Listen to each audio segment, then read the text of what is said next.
So guys, in this session, we will learn everything that you need to know about upper circuits and lower circuits.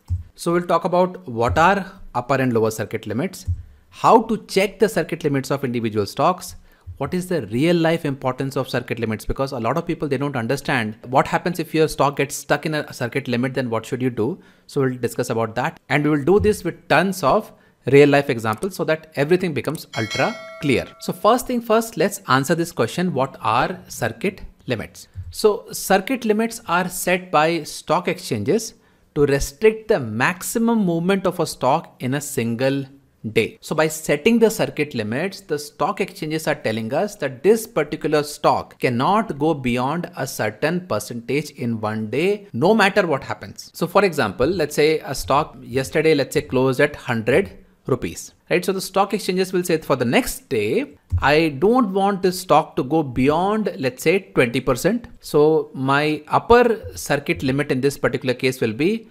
120, right? So on this particular day, the stock cannot go beyond 120 on the upside, and on the downside, it will not go beyond 20%. So 80 rupees in this particular case will be the lower circuit limit. So these circuit limits are decided on a daily basis by the stock exchanges based on the volatility of the stock and the news flow. Now, what exactly happens when a stock hits these circuit limits? So the idea is very clear here that the trading is halted when the stock hits the upper or lower circuit. So let's say our stock, which was at 100 rupees the previous day, it goes all the way up to 120 rupees. Exchange will say no more trading beyond this point. The price cannot go beyond 120. And the same thing goes on the lower circuit limit also. If the lower circuit limit is hit, stock goes all the way down to 80 rupees. Stock exchanges will say, you know what, that's it. No more trading, no more going below 80 rupees, at least for today. The next day it can go below 80. But as of today, this is the maximum movement that we're going to allow for this stock. So with that said, guys, let's take some real life examples to understand from a very practical perspective how the upper and lower circuit limits work. So if you search on Google, money control lower circuit NSE or money control upper circuit NSE, you will get the direct link for this. So let's take the example of only buyers. So only buyers means that these stocks are stuck in the upper circuit. So right now, Rashtriya Chemical, it is 20% circuit. 20% circuit, 20% circuit, 10% circuit, 10%, 10%. So this is all 10%. So let's start with one of the stocks that are stuck in the upper circuit, Hindustan Copper, and see what it looks like. So right now, as you can see, it's up 5% and there are only buyers, no sellers. So if I want to buy Hindustan Copper, Zerodha is telling me that Hindustan Copper is at the upper circuit for the day, which means there are no sellers. So if I'm going to place the order for Hindustan Copper, it is most likely not going to be executed. So I'm going to place this order, and as you can see that it is sitting there, but it's not going to get executed. And if it gets executed for some reason, it will show up in the positions. But as of now, there is nothing. Let's take one more example. This is the case of KIOCL, same situation, but this is a little interesting because it was stuck in the upper circuit for some time. Then it came down a little bit and I had placed an order which got executed. So as you can see here, that there is one share of KIOCL which got executed at the price of 166.85. So this is sitting right here, and this is now not in the circuit right now, but later in the day, if it goes back and again hits the circuit, let's see if I will be able to sell this stock at that time, right? So as you can see here that right now the stock is trading, there is no problem. But what happens to a lot of these stocks is that they go back up again and they'll get locked in the circuit again. So right now this is 11:35, and as you can see that KIOCL again went back and hit in the upper circuit. So I have two shares of KIOCL, actually I bought one more. Let's see if I will be able to exit out of this position, right? So if I want to place this order, then let's see what happens. Now every broker will have a different kind of an error, but the bottom line is that once the stock goes back up again and hits the upper circuit, you will not be able to exit out of that position, which is the case with KIOCL here. So up until now, we have only discussed about the stocks that are stuck in the upper circuit. Now let's take a look at the stocks that get stuck in the lower circuit. So similar to the link that we talked about for the upper circuit stocks, you can take a look at the lower circuit stocks here. So when the stocks only have sellers, that means that the stock has been stuck in the lower circuit. So here we have a couple of stocks here, Aban Offshore, Emami Realty, Vardhaman Poly, right? So all these stocks, for whatever reason, they are stuck in the 5% circuit limit. So Aban Offshore, for example, if I want to place an order for Aban Offshore, so here, let's first of all take a look at the level 2. So in the case of Aban Offshore, I can see that there are only sellers. So I can only see the asks, not the bids. So if I want to buy Aban Offshore, it will not allow me. It will give me some kind of an error because the stock is stuck in the circuit. Now with that understanding, now let's see how to check the circuit limit for any stock. So we'll take the example of the same company, KIOCL, just to see its upper and lower circuit limit. So this is the stock right here. So all we have to do is just scroll down all the way here. And here it tells you that the lower price band is 136.6 and the upper price band is 166.9. And if we go back again and take a look at this KIOCL stock, you can see that it got stuck at 166.9. That is exactly at the upper band, which is mentioned right here. Right. So you can go to nseindia.com, find any stock, and you can find the lower band and upper band mentioned right here. Now, one of the questions that we need to answer as part of this session is that why do we need these circuit limits? What is the whole point? What is the whole objective of having these circuit limits? Now, some of you might have seen the case of GameStop, how the stock went up from 100 to almost 500 in a couple of days, came down from that level all the way back to 100, went back up, came down, right? So these kind of excessive price movements is what the stock exchange is trying to avoid. That's the whole purpose of having the circuit limits. So if you want to be specific, the real objectives for the stock exchanges to have the circuit limits is number one, volatility, right? So if a stock can go up, and then comes down, this can create a lot of nervousness in a lot of investors. And that kind of volatility can be very dangerous for retail investors and traders. That's one of the main reasons why stock exchanges, they have the circuit limits.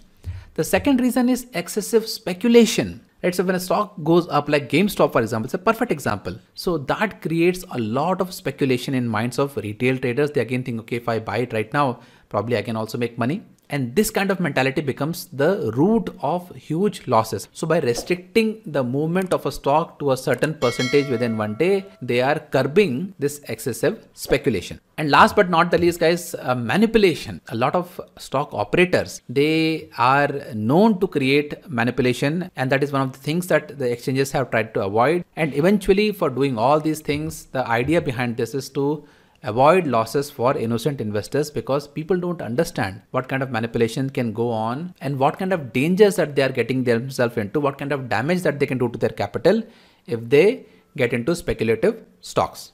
Now, the next question that we need to ask is that, are these circuit limits the same for all the stocks? Is it 5%? Is it 10%? Is it 15, 20%? So what exactly is the number? Is it the same for all the stocks? And the answer is no. So here we have to see the circuit limits in the context of three different categories. Number one, all the stocks that are not in futures and option segment.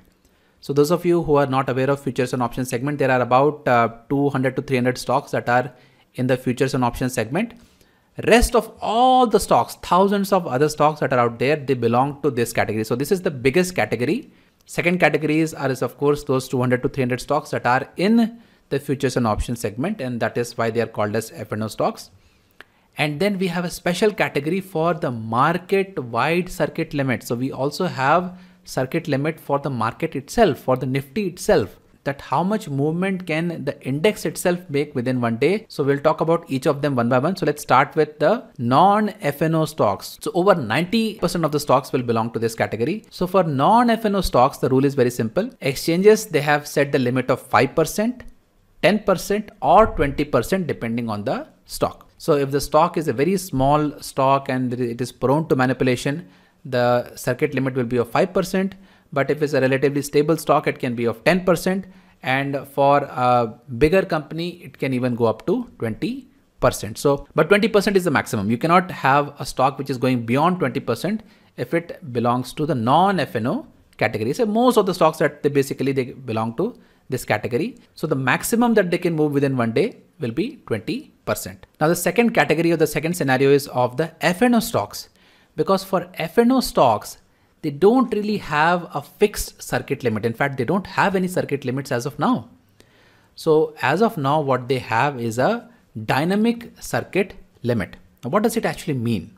So for that, let's take one of these examples. So let's say I will go with ACC Limited. So if you go and look at ACC, even for that, it will tell you the lower band and upper band, but the price band is no band, right? So this is something which confuses a lot of people. So what does it actually mean? So in reality, as of today, stock exchanges do not have a limit of how much higher or how much lower an F&O stock can go. It can go up 50%, 60%, 70%, 80%, 90%, even 100%. But the reason that they have these bands is that when the stock goes up until this level, the trade is halted for some time and then again the trading is resumed.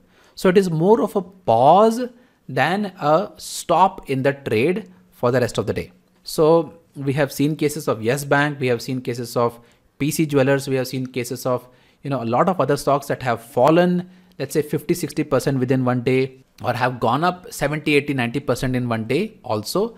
But that can only happen in the F&O stocks, right? So these stocks, it's only possible in these some 200 odd stocks. It is not possible for the rest of the stocks that belong to the non-F&O category. Now, a lot of people, they believe that because these stocks are in the futures and options segment, that is the reason why stock exchanges, they don't have any right or authority to put any hard circuit limits.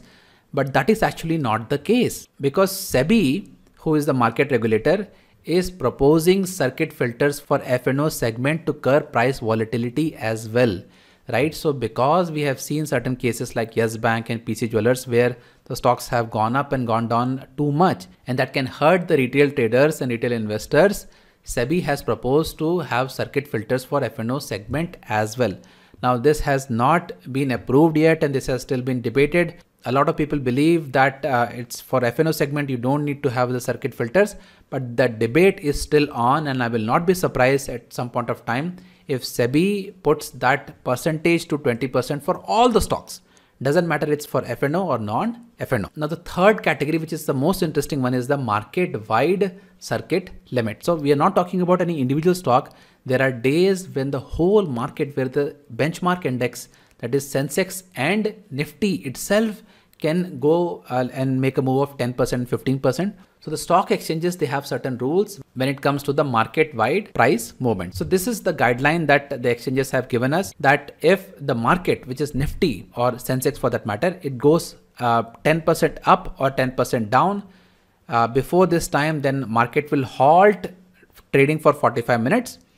And then after that, there will be a pre-auction, just like from 9 to 9:15, we have the pre-market opening. Then the same way we have a 15 minutes of pre-market opening, and then the market will open eventually after that, right? So the same thing happens for 15% and 20% as well. Now, very quick example. So we had in May 17, 2004, Sensex fell down 842 points, and that was the first time that the circuit limit was applied. The next time it happened, it was in 2006 when the Sensex fell down 842 points. This was again because of some global fears. Now, last but not the least, guys, there is one more special case that we have not talked about. We talked about those three categories of F&O stock, non-F&O stock, and the market-wide limits, but there is one special category. And the special case is that of the listing day of an IPO. So whenever a company is listed on the exchange on that particular day, it doesn't have any circuit limit. So it can go up 50-60%, it can go down 50-60%. Exchanges will not halt trading because that is the day when the real price discovery is happening. After the listing day, the exchanges will start putting on limits. It can be 20%, it can be 10%. But on the day of listing, there is no circuit limit for that. So this is an example of RailTel, which got listed. So it got listed at some 16% and then it went up about 30% that day. There was no circuit limit.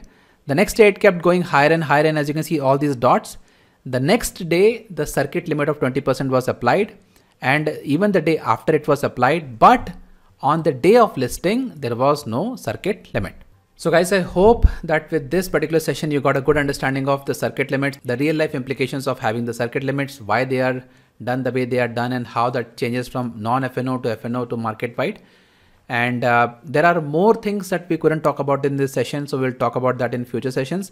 But I hope at least that you got a good understanding of upper and lower circuit limits in this particular video.